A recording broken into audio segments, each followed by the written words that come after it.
Olá!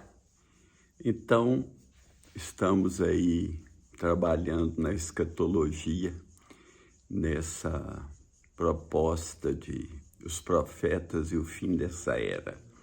Então, espero que você tenha já assistido aqueles 4 vídeos sobre a última trombeta, bem como os vídeos iniciais de introdução sobre essa proposta.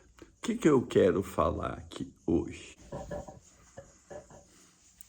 Quero falar sobre o modo de interpretarmos a palavra de Deus.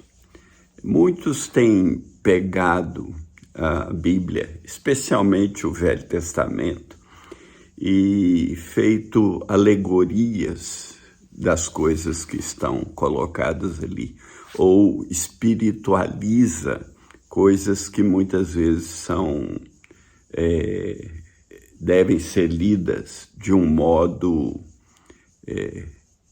literal, né?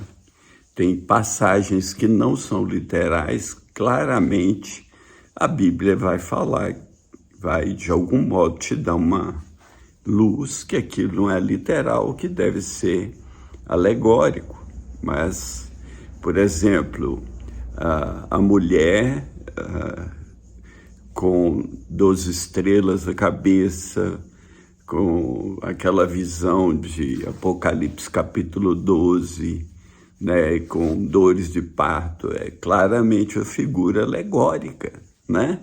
Não é literal. O dragão vermelho, cuja cauda arrasta, e por aí vai. Então, tem muitas coisas hoje que as pessoas espiritualizam e não devem ser espiritualizadas.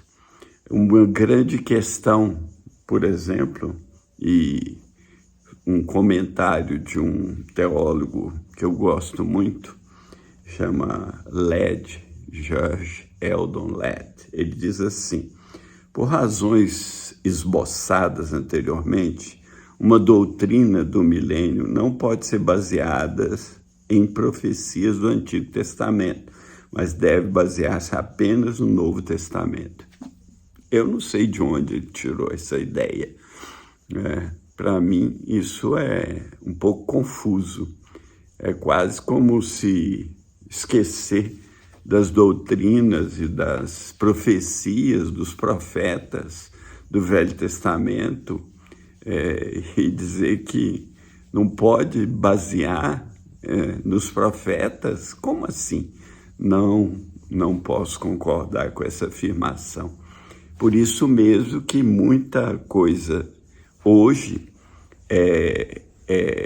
muitos intérpretes da palavra de Deus, né, fazem uma hermenêutica apenas neotestamentária e deixa o Velho Testamento de lado.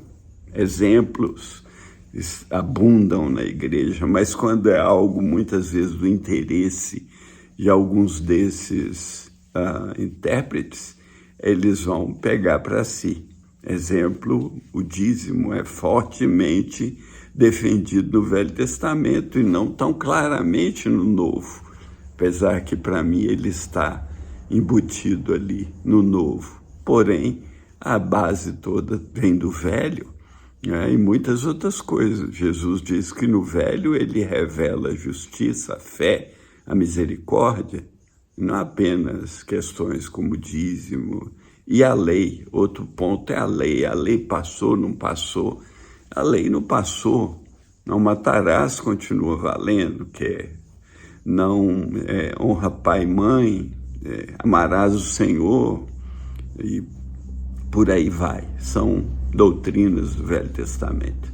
Então, quando você estiver lendo o Velho Testamento e falando das doutrinas, e especialmente ligadas à escatologia, muito cuidado.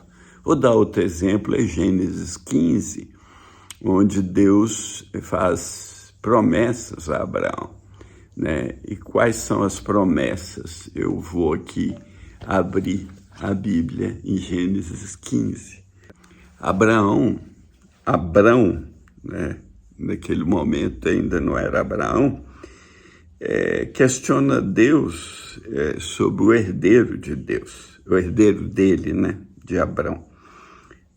Eis que veio a palavra do Senhor a Abraão dizendo: esse não será o teu herdeiro, mas aquele que de tuas entranhas sair, esse será o teu herdeiro. Levou para fora, olha para os céus e conta as estrelas, se as podes contar.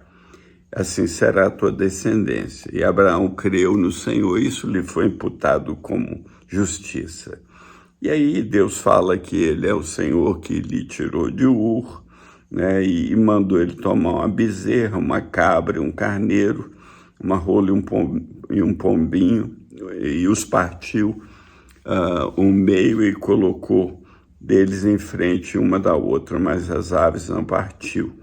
E as aves desciam sobre os cadáveres, Abrão, porém enxotava.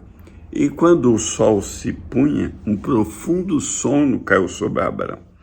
E eis que grande espanto e escuridão grande caiu sobre ele. Então Deus disse a ele: saibas de certo que peregrina será a tua descendência em terra alheia e será reduzida à escravidão, e será afligida por 400 anos. Mas também eu julgarei a nação a qual ele tem de servir, depois sairá com grande riqueza. E tu irás a teus pais em paz, em boa velhice serás sepultado. E a quarta geração tornará para cá, porque a medida da injustiça dos amorreus não está ainda cheia. E sucedeu que, posto o sol, houve escuridão, um forno de fumaça e uma tocha de fogo que passou por aquelas metades. Naquele mesmo dia, fez o Senhor uma aliança com Abrão, dizendo: à tua descendência tenho dado essa terra, desde o rio do Egito até o grande rio Eufrates.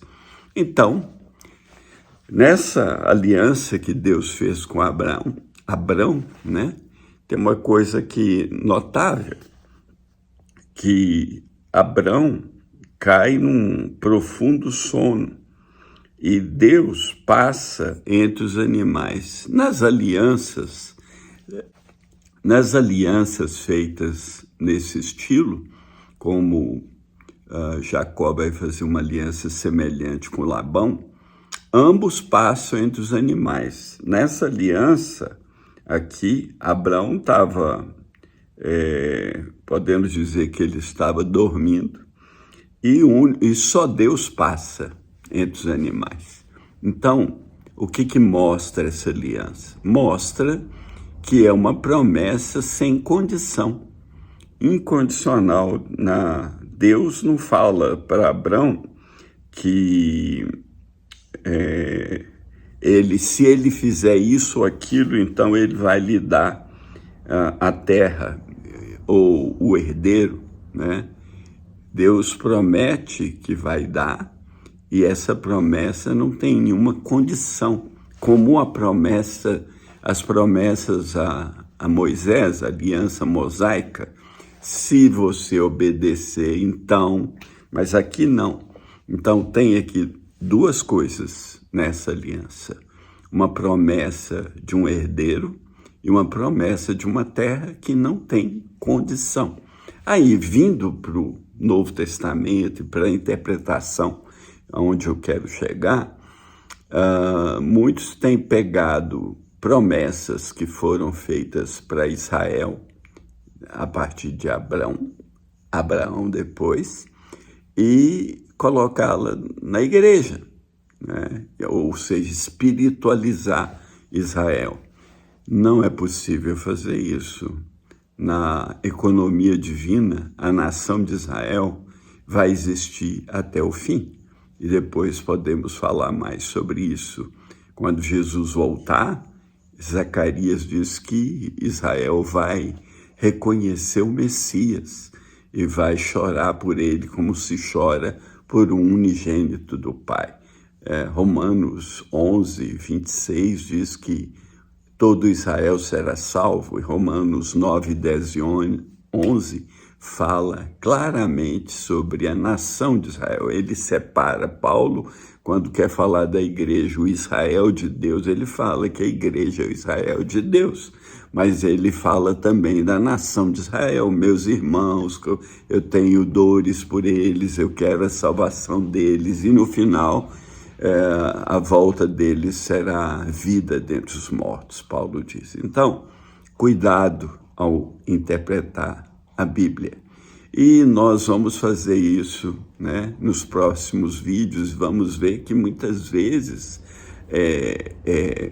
se adota interpretações na área da escatologia baseado em feitos históricos, em coisas de alguém que começou aquilo, mas sem um embasamento claro nas Escrituras.